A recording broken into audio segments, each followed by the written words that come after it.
আসসালামু আলাইকুম, welcome to project. আপনাদেরকে নিয়ে আসলাম নতুন একটি ভিডিওতে। দেখতে পাচ্ছেন খুবই সুন্দর সোনালী কালারের ফুল। আপনারা কে কে জানেন এই গাছটির নাম কি? আর গাছটি অসম্ভব সুন্দর লাগছে।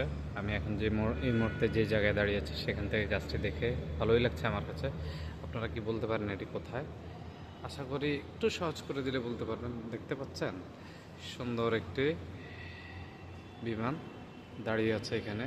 বাংলাদেশ এয়ারপোর্টের কাছাকাছি একটা জায়গা, সেন্টার পয়েন্ট মার্কেটের পার্কিং এরিয়া থেকে আমি বলছি। সেখান থেকে দেখা যাচ্ছে এই বিমানটা। সেখানে আসলে আপনারা খুব সহজেই দেখতে পাবেন বিমানের উড্ডয়ন এবং অবতরণ সব কিছুই। আর সেই সাথেই সুন্দর গাছটির দেখা পেয়ে যাবেন এখানে। সামনে দেখা যাচ্ছে হযরত শাহজালাল আন্তর্জাতিক বিমানবন্দর। এই যে আপনারা দেখতে পাচ্ছেন। আমাদের সাথে থাকুন, প্রতিদিন প্রকৃতির সাথে মিশানো প্রত্যেকটা জিনিস আপনাদেরকে দেখানোর চেষ্টা করবো ইনশাআল্লাহ।